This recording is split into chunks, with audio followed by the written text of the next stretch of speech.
So, as we move on to the closure of this 6-day course, this is the second last session, and thank you everybody for being here. So, I am going to talk about some samples of global environmental literature and the practice of post-colonial eco-criticism in this session. So, we have been talking about post-colonial eco-criticism from the last 5 days, and just reiterating a few points that the post-colonial eco-criticism, which emerged in the early 2010s, examines the intersection of post-colonial theory and eco-criticism, focusing on how colonial power structures and environmental issues intersect in literature, particularly in the context of marginalized and colonized communities and their relationship with the environment. It's a recent literary lens that examines the environmental aspects of colonial destruction and the effects of colonization on the world.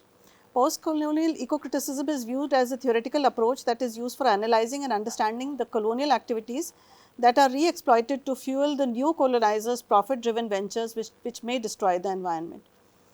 Huggan and Tiffin argue in the preface to the second edition of Post-colonial eco-criticism that to see post-colonial eco-criticism as a politically oriented branch of environmental humanities is, as with post-colonial and environmental studies as a whole, to open it up to a range of different disciplines in which literature and history, the formative disciplines for environmental humanities, play a significant but by no means defining role.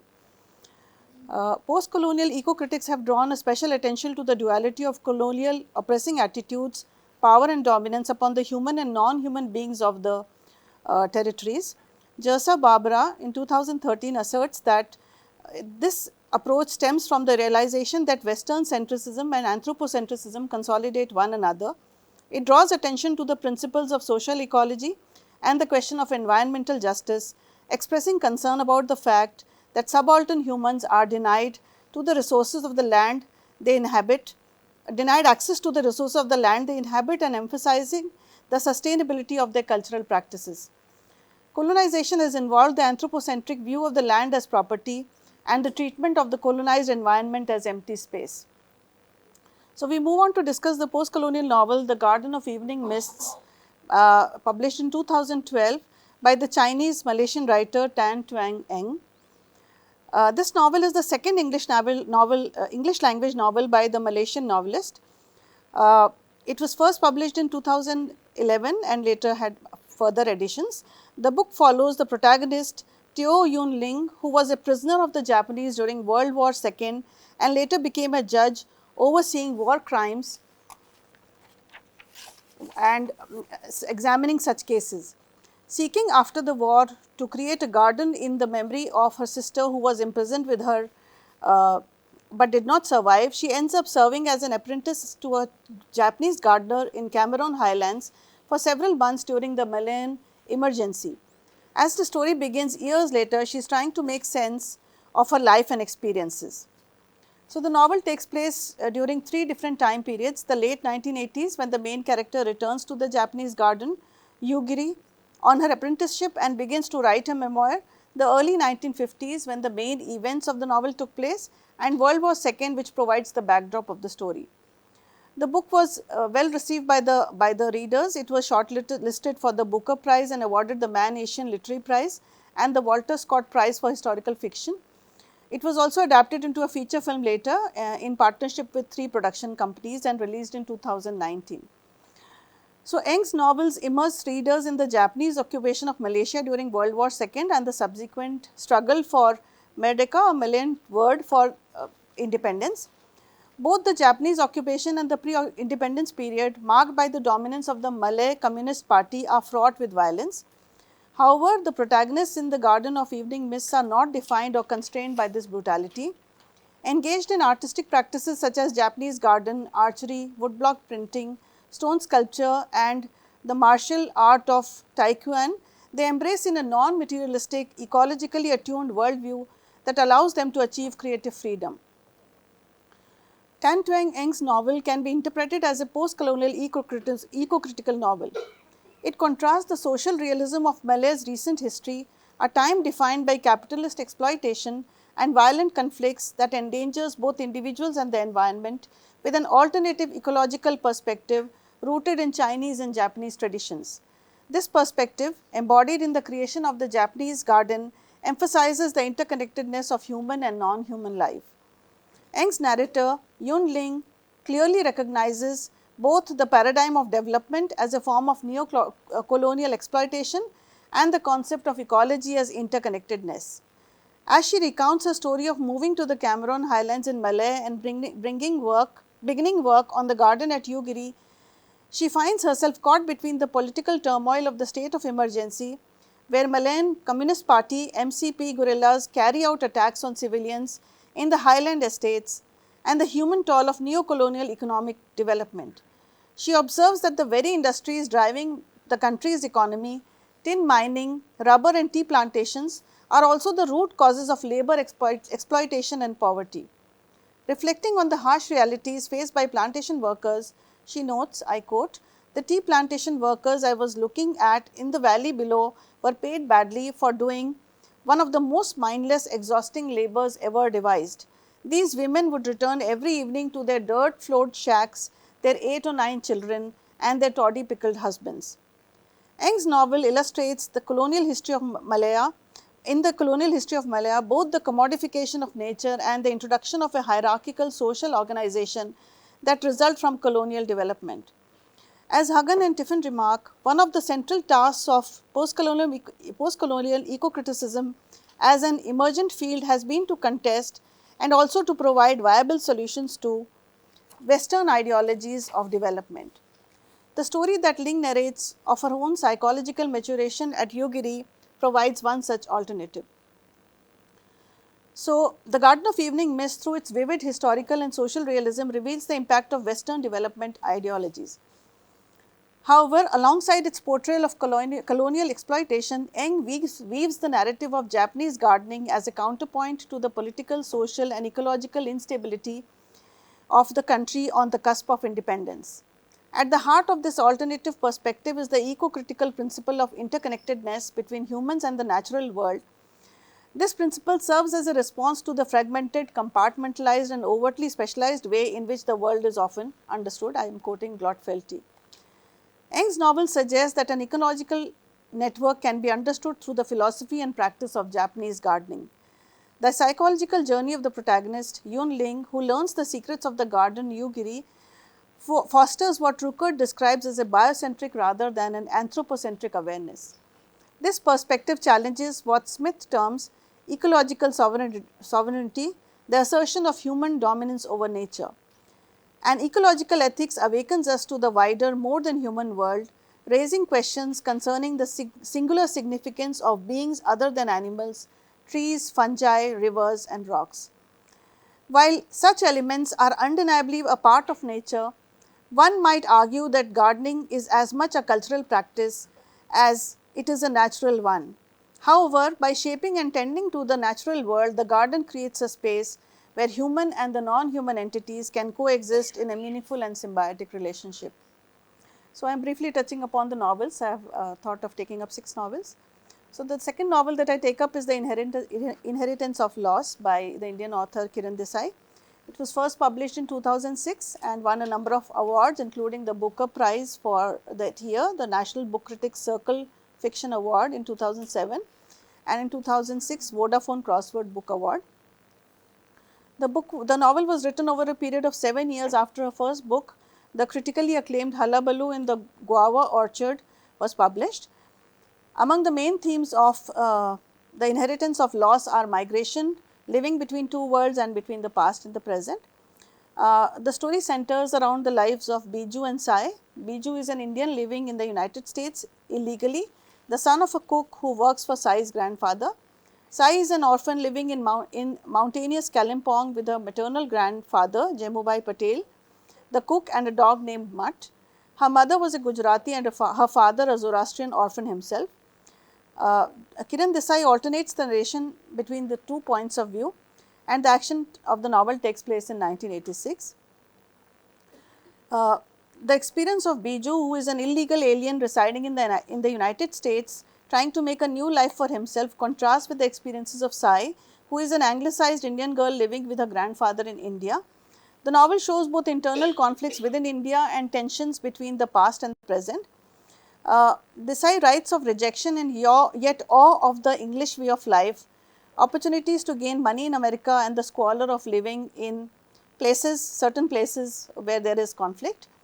Through a critical portrayal of Sai's grandfather, the retired judge, Sai comments upon leading Indians who were considered too anglicized and forgetful of traditional ways of Indian life. The major theme running throughout the inheritance of loss is one closely related to colonialism and the effects of post-colonialism, the loss of identity and the way it travels through generations as a sense of loss. Some characters snub those who embody the Indian way of life, and others are angered by the anglicized Indians who have lost their traditions, yet none is content. The Gorkhaland movement is used as a historic backdrop of the novel. So, in the novel, environmental concerns are juxtaposed with diasporic displacement and post-colonial conflicts. The novel gives a fictional account of the devastating ecological impact of the colonial project in India. The interaction of the distant landscapes and the non-linear chronology with a third-person narrative perspective alters the register of the novel. What appears to be a sad story of loss can also be read as a tale of dispossession of a different kind, where the Indian environment plays a central role. The intersection of eco-criticism and post-colonialism in the inheritance of loss presents a counter-narrative to the region's historical tensions. Eco-critical themes such as the pastoral reflect a material environment intertwined with human displacement, creating a fluid interplay between fact and fiction, as well between human and non-human elements. Through the lens of the ever-shifting rural landscapes, Desai portrays the violence inflicted upon local flora and fauna, depicting natural spaces as shadow places, the term used by Plumwood, first exploited under colonial rule and later commodified for trade and tourism. Historically, the area surrounding Darjeeling, where Desai situates the Indian narrative of the novel, was under the control of the Gorkhas, an ethnic and linguistic community positioned between Nepal and West Bengal. With the signing of the Treaty of Sugauli, which concluded the Anglo-Nepalese War from 1814 to 1816, these territories were handed over to the East India Company, resulting in Darjeeling's incorporation into the British Empire. During British rule, Darjeeling, once a serene hill station where British elites would enjoy panoramic views of the Himalayas, comes to symbolize shadow places, which are regions reshaped to produce food and resources for external beneficiaries, often at the expense of environmental degradation, economic exploitation, and the displacement of indigenous communities. So, I am quoting Sarah Beskey here. The legacy of the colonial experience continued with the drawing and redrawing of borders between India and Nepal in the aftermath of the Indian independence in 1947, with thousands of Nepalese expelled from the region despite their ancestral claims to the land. In the wake of partition, regional separatist parties in Darjeeling district fought for the independence of Gorkhaland, which would comprise the local majority of Indian Nepalese. The agitation culminated in the creation of the Gorkha National Liberation Front in the 1980s, a political militarized group whose main aim was the preservation of the ethnic and linguistic boundaries of the enclave and the preservation of the natural resources of the area. Nestled in the foothills bordered by Nepal to the east and Bhutan to the west, and Bengal and Bangladesh to the south, and the Indian state of Sikkim to the north, the British transformed this mountainous region into an extractive landscape. They expanded tea, timber and cinchona plantations while clearing forests to make way for roads, schools, sports and sports club. The establishment of botanical gardens introduced new plant classifications and not only commercializing tea cultivation, but also reshaping the Himalayan landscape to align with the colonizers' vision of nature. While tea plantation roads and colonial architecture served as enduring symbols of the British rule, the region's crisp air reinforced Darjeeling's reputation as a space of leisure, good feeling and relaxation for British administrators and the anglicized Indian elites, an idea closely tied to the eco-critical notions of the pastoral. Darjeeling thus became the archetypal colonial hill station where misty landscapes and lush greenery provided a picturesque retreat. However, these landscapes also concealed ecological fragility. So, through her integration of post-colonialism and ecology, Desai highlights the environmental precarity of that region. The narrative opens and ends with a description of the Himalayas, specifically of the Kanchenjunga's peak that with its wizard phosphorescence epitomizes the gloomy past buried in the characters' lives. In the beginning, Desai captures the changing moods of nature, the murky landscape of dense forest, lush vegetation and snow-covered mountains present both the celebratory and threatening manifestations of nature. Away from the chaos of the world, the place serves as a sublime backdrop against which the main characters and the historical tensions are introduced. The novel opens with Sai's perspective and the young girl develops a positive connection to the place. But a flashback suddenly goes back to Sai's arrival at that place Cho-Oyo on a dark, gloomy day marked by a natural setting where, I quote, Kanchenjunga glowed macabre, trees stretched away on either side, trunks pale, leaves black. By offering a view of the Himalayas in stark contrast to the colonial trope of a pastoral retreat, the narrator seems to warn the readers against the threatening force of nature, which is the consequence of anthropocentric violent activities. So, the initial sense of harmony in the novel is disrupted when the GNLF rebels arrive at that place Cho-Oyo, halting the movement of cars and unsettling the nation's natural balance.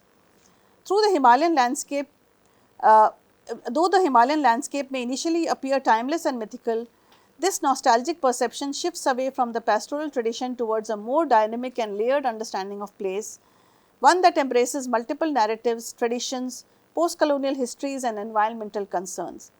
As the Nepalis demand independence, challenging the borders established in India following partition, the region's landscape reflects the porous nature of spatial boundaries and the deep historical complexities embedded in the area. Cho-Oyo, for example, situated in a setting where lush ferns butted into the windows, coloured birds swooped and whistled, and the Himalayas rose layer upon layer until those gleaming peaks proved a man to be so small it made no sense. I am quoting from the novel. The place was originally built by a Scotsman. Jemubhai Patel's purchase of the house from this former colonizer symbolizes the entanglement of history, imagination and ecology around which the novel's protagonists revolve. Desai adds an ironic undertone to the pastoral imagery of the land, particularly her portrayal of the Scotsman. Depicted as an enthusiastic reader of local accounts, he embodies the archetypal colonizer, wild and brave, who exploits the region's natural wealth, extracting resources such as quinine, sericulture, cardamom and orchids for imperial gain. The judge Jemubhai Patel, by contrast, who has just returned from Cambridge, was not interested in agricultural possibilities of the land. When Patel buys the house in 1957, he views the land in pastoral terms, feeling he was entering a sensibility rather than a house. The return of the native, the judge, to his motherland inscribes a new perspective upon the Himalayan landscape. While the Scotsman embodies the colonial project of taming the land, Patel's imaginative vision foregrounds an act of resistance that shifts the focus from colonial abuse to a sense of dwelling that implies the solace of being a foreigner in his own country, a stance through which Desai hybridizes the colonial motif within a native pastoral perspective. The novel challenges the initial pastoral ideal by exposing the post-colonial conflicts that disrupt the sanctity of nature. The violence of the GNLF rioters further transforms the once sublime landscape, leaving it, I quote, gorged by termites from within, a haunting image of a region eroded by both human aggression and environmental degradation. Kanchenjunga is presented as a metonymic signifier of the wounds inflicted by human beings on nature.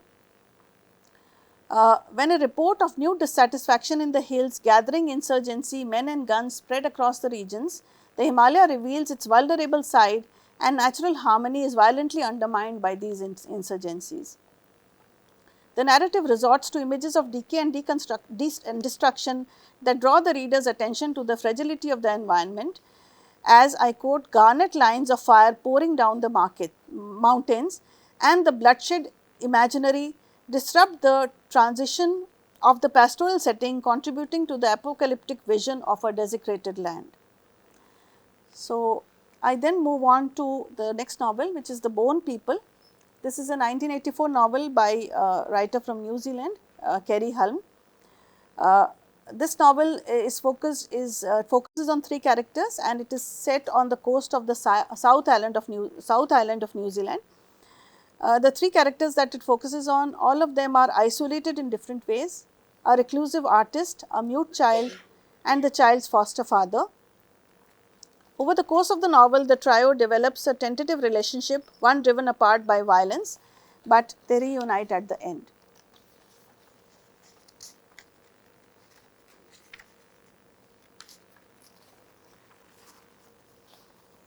The Bone People, published in 1984, is a complex and lyrical novel that blends Maori culture, that is the indigenous culture of New Zealand, magical realism and psychological depth to explore themes of love, trauma and redemption. The Maori are the indigenous Polynesian people of New Zealand with a rich culture, language and history deeply connected to the land of their ancestors.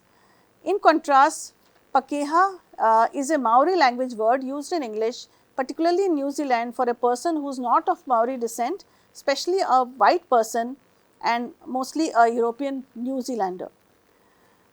So, the three characters that the novel describes are Kerwin Holmes, Joe Gillilay and Simon P. Gillilay. Kerwin Holmes is a reclusive half Maori artist who lives in a tower by the sea, having distanced herself from both family and society. Her attitude is that of solitude, but it is disrupted when she encounters Simon, a mute and mysterious young boy who has washed up the shore near her home. Simon is of European descent and has a troubled past. He was found as a shipwrecked infant and adopted by Joe, a Maori man who struggles with alcoholism and violent tendencies. Despite her initial resistance, Kerwin forms a bond with Simon, drawn to his intelligence and expressive nature despite his inability to speak. She also develops a complicated relationship with Joe, who loves Simon deeply but also abuses him, caught in a cycle of violence fueled by his grief over the loss of his wife and biological son. As Kerwin becomes more involved in their lives, tensions escalate. Joe's abusive behavior towards Simon is revealed in greater detail, leading to a crisis when Simon is hospitalized after a severe beating. Joe is arrested and sentenced to prison, while Kerwin, suffering from a serious illness, retreats into further isolation. The novel's final section focuses on healing and redemption. Kerwin undergoes a spiritual transformation, Joe seeks rehabilitation and redemption for his actions, and Simon, despite his suffering, remains resilient. The three characters, each deeply wounded in their own way, attempt to rebuild their lives and find a path towards reconciliation. So, the Bone People displaces binary oppositions like the traditional versus Western, magic versus science, and health versus disease. The three protagonists move towards health, and their own healing potential enables them to become the instruments of change for self and nation. Hulme claims her role as a Maori healer to envision a world that proffers the potential for personal and community health. In addition to providing a model for healing, Hulme's novel lends itself to an eco-critical interpretation, since she uses the natural environment as a character in her text to illuminate the essential and natural dependence humanity has on physical surroundings. Each of the protagonists of a novel illustrates this connection between nature and culture in different ways that complement each other. Within the novel, Hulme consistently employs language and the symbolic spiral to connote a metaphorical and literal figuration of the continuity and connectivity of all things physical, emotional and spiritual. Ken Evetson, in his article Aspects of Contemporary Maori Writing in English, notes that the most recent Maori works of literature call attention to objects that exercise various spiritual and psychic powers within them. Kerry Hulme's The Bone People is bestrewn with objects and artifacts of cultural, religious and artistic significance, such as the spiral tower she builds for herself to live in. The irony of her tower lies in the fact that despite being built with the lottery winnings as a means to isolate herself from humanity, it ultimately embodies the concept of Maori Tanga, the interconnectedness of all things. Symbolically, the tower reflects the Maori worldview, where existence is composed of interwoven elements, including time itself. The motive of the spiral recurs throughout the novel, reinforcing this traditional perspective of unity and continuity. The opening lines of the prologue to the Bone People, though not explicitly introducing the characters, allude to this theme of spiraled interconnectedness. I quote, "Maybe there is the dance, as she says, creation and change, destruction and change, new Mare from old Bere, a beginning from the end. His mind weaves it into a spiral fretted with stars." Through these words, the writer expresses a profound sense of hope for the future, that it is one that is shaped and sustained by lessons of the past. The prologue concludes with a powerful foreshadowing of the interconnectedness of the main characters and their roles of agents of change within Maori culture. I quote, "They were nothing more than people by themselves. Even paired, any pairing, they would have been nothing more than people by themselves. But altogether, they have become the heart and muscles and mind of something perilous and new, something strange and growing and great. Together, altogether, they are the instruments of change." Unquote. Through this passage, the writer suggests that meaningful transformation and hope for the future can only emerge through the unification of Maori and Pakira cultures. The novel's three protagonists embody these qualities, even as their unexpected convergence exposes the deep wounds of colonization. So, the novel's themes are post-colonial, although the insidious effects of colonialism continue to infect the inhabitants of Hulme's novel, a narrative which describes the process of painful decolonization for the characters. So, the next novel that I am taking up is Emi Ituranta's novel, Memory of Water. It is set in a post-apocalyptic world where global warming has reshaped both geography and politics. In this world, New Scandinavia, which bears a faint resemblance to present-day Finland, this is under the rule of New Qian, a Chinese-occupied regime. The inhabitants of this present world live in an environment devoid of animal life, apart from insects that infest the outdoors, necessitating the use of insect hoods. Water is scarce and strictly controlled by the government, with water crimes punishable by death. Looming in the background is the aftermath of an ecological collapse, an unnamed disaster that has contaminated water sources, polluted forests, raised sea levels and forced massed migrations northward. The details of this catastrophe are not explicitly outlined. Instead, the readers must piece together the past from scattered fragments within the text. References to the twilight years describes the time when the world exhausted its oil reserves, bringing out an end to the past world and accelerating climate change beyond expectations, displacing entire populations. Mentions of a large accident during the final oil wars reveal that most of Norway and Sweden's freshwater reserves were contaminated, rendering the land uninhabitable, now remembered only as the lost lands.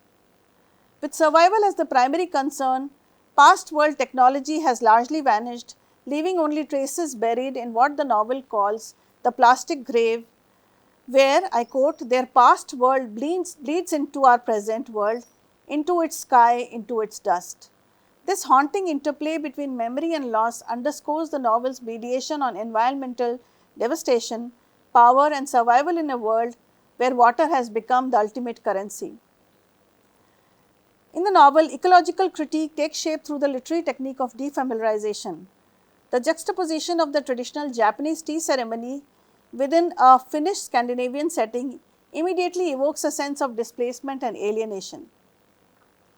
This effect is further reinforced by the presence of futuristic elements such as message pods and helicycles, as well as one of the characters' cryptic remark that their world would be different if it wasn't for people, subtly laying the groundwork for the novel's overarching themes. These seemingly disjointed elements begin to coalesce when the protagonist Noria stumbles upon the plastic grave, a relic of the enigmatic past world that contemporary readers recognize as their own, where vast amounts of non-biodegradable plastic accumulates its landfills. At this moment, readers find themselves positioned within the narrative's timeline and begin to see themselves as part of a historical artifact. As Noria sifts through the remnants of a lost civilization, the novel initiates readers to engage in a similar act of excavation, piecing together the environmental and societal collapse that led to the disintegration of the past world, which is the present now. The initial sense of defamiliarization gradually gives way to recognition and understanding. As secrets unravel, the novel delivers its ultimate irony.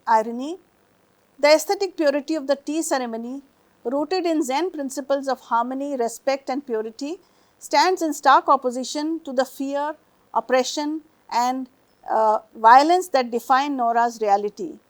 This stark contrast underscores the novel's critique of environmental and political destruction, forcing readers to confront the uneasy relationship between cultural ideals and the harsh truths of a world in decline.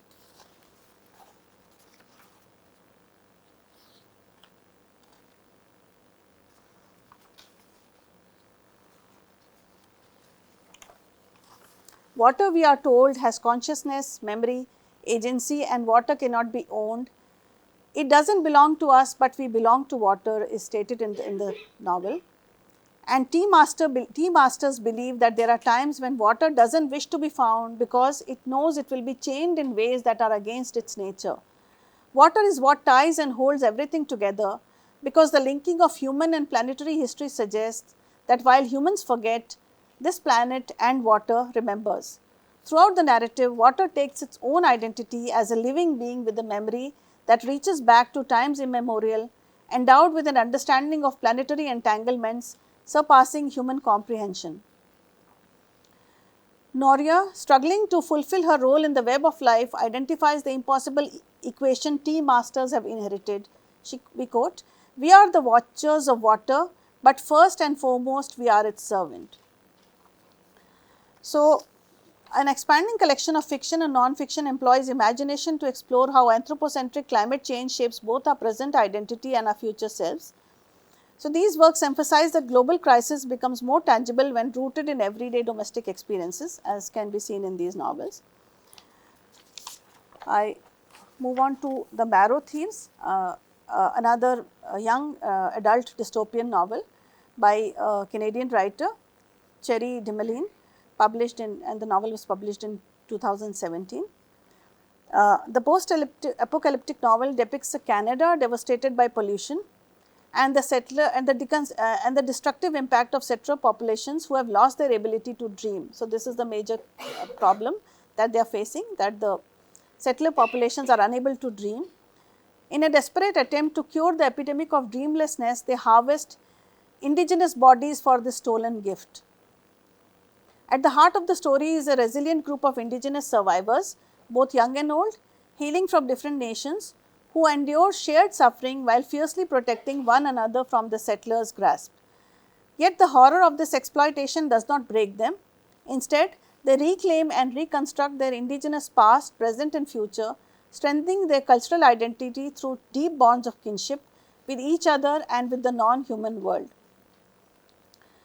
The Marrow Thieves is set in a dystopian future where Canada has been ravaged by global warming, forcing mass migration as rising water levels submerge entire continents. The population is experiencing severe psychological distress due to their having lost their ability to dream, and it makes them more and more violent.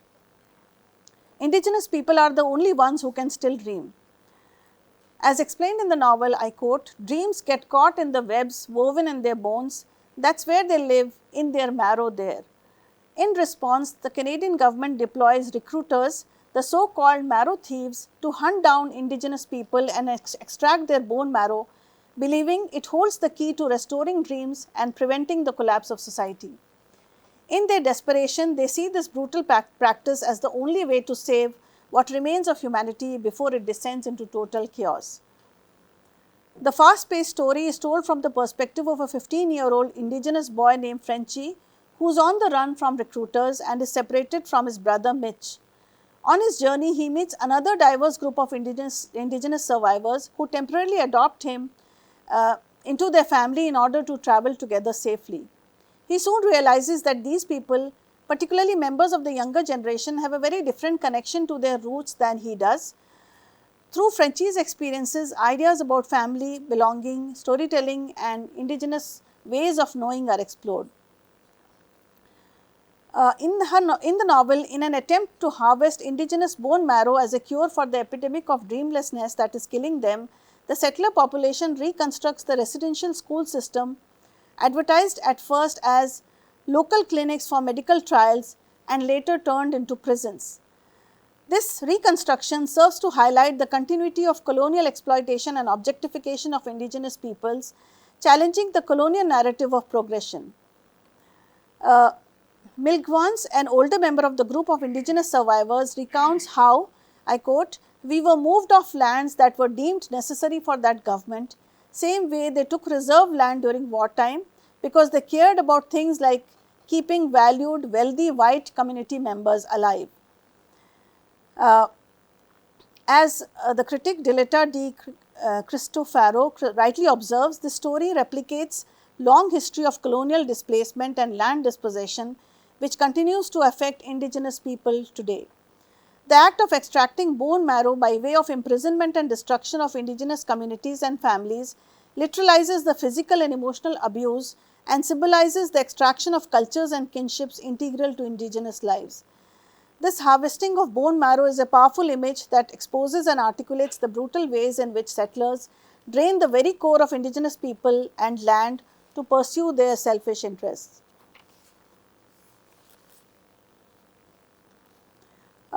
From the opening pages of The Marrow Thieves, the stark contrast between the indigenous community's relationship with nature and the destructive approach of the non-indigenous population becomes evident. The divide forms the foundation for the novel's critique of environmentally racist policies. While the non-indigenous population pollutes its own drinking water and instigates the so-called water wars, triggering a series of apocalyptic events, Frenchie condemns this recklessness, exclaiming, I quote, "It seemed as though the world had gone mad. Poisoning your own drinking water, how could that happen?" His peaceful encounter with the moose further underscores the native community's deep reverence for the environment. In this moment, his internal debate whether to kill the moose and his ultimate decision to spare it serves as a powerful reflection of this respect for nature. Additionally, the novel highlights how the freshest lakes and the clearest rivers have always been located on indigenous lands, reinforcing the idea that natives maintain a more respectful relationship with nature as compared to the non-indigenous population, which subjects the environment to too much pollution and too much change. As a result, fresh water sources become too poisoned for use, endangering the natural world.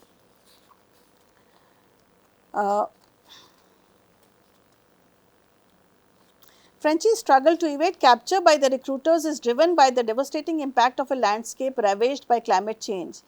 Even in the face of environmental catastrophe, the central conflict remains the ongoing struggle between an imperialist capitalist system and the colonized. This idea is reinforced when Frenchie's father states that the colonizers do not see indigenous people as human beings, but rather as just commodities, highlighting the origin of this oppressing cycle.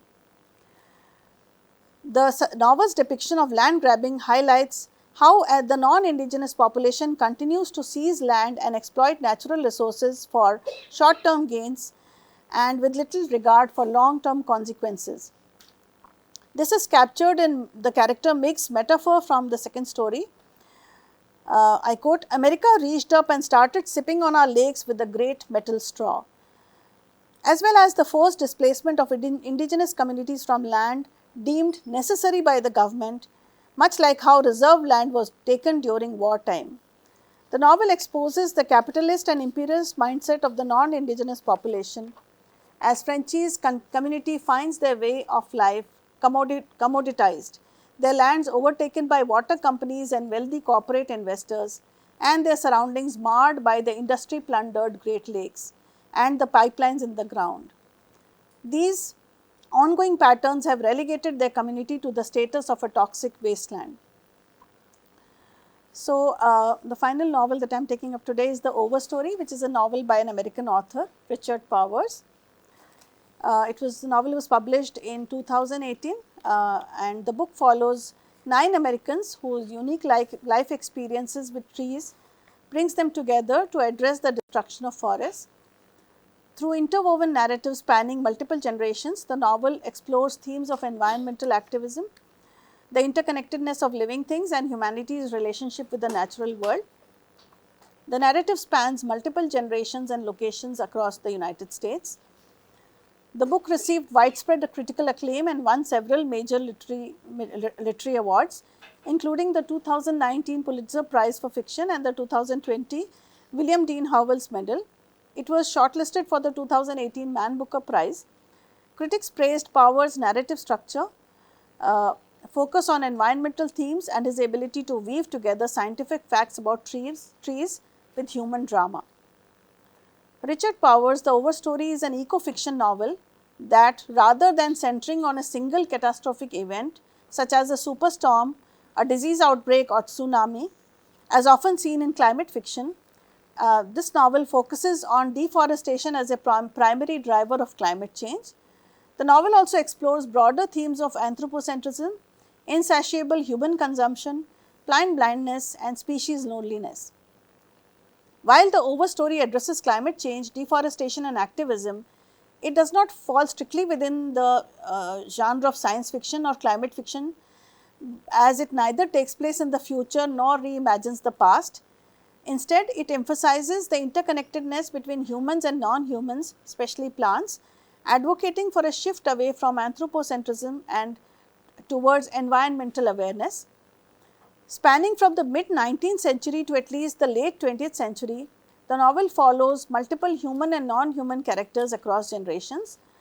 Trees serve as narrative anchors, shaping a timeline that is not strictly linear, but rather unfolds like a line unrolling, while also forming a column of concentric circles, reflecting the novel's layered, interconnected structure. The novel follows the lives of 9 characters whose paths converge around trees and forest conservation.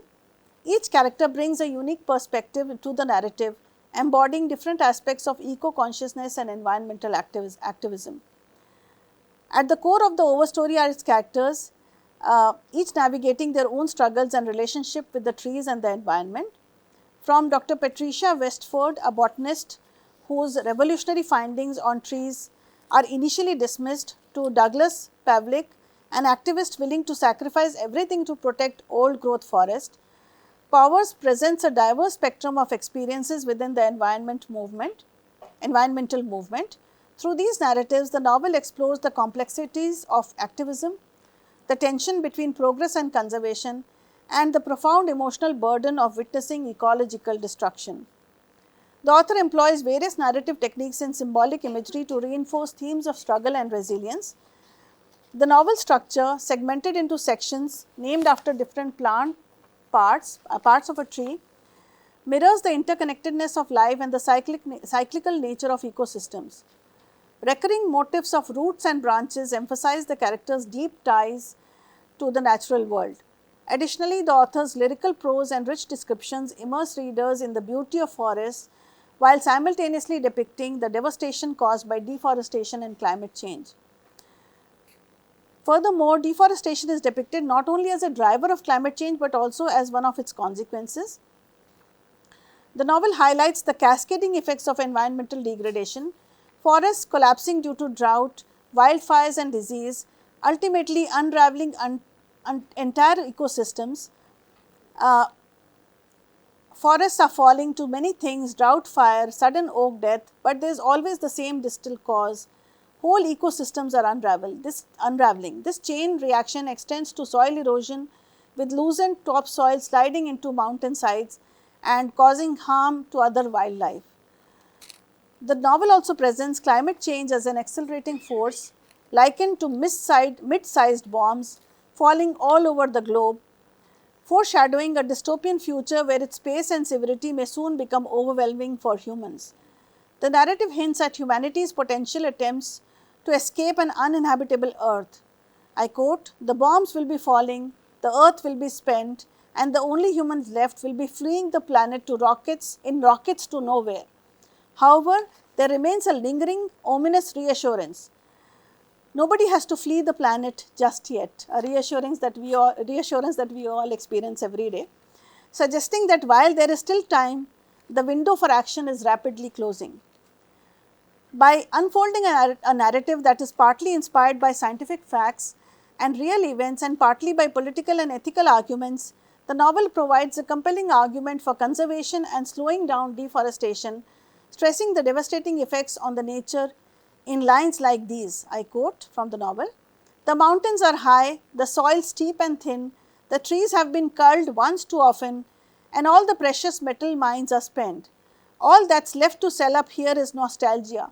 These recent yesteryears when tomorrow seemed the answer to everything a human might ever want."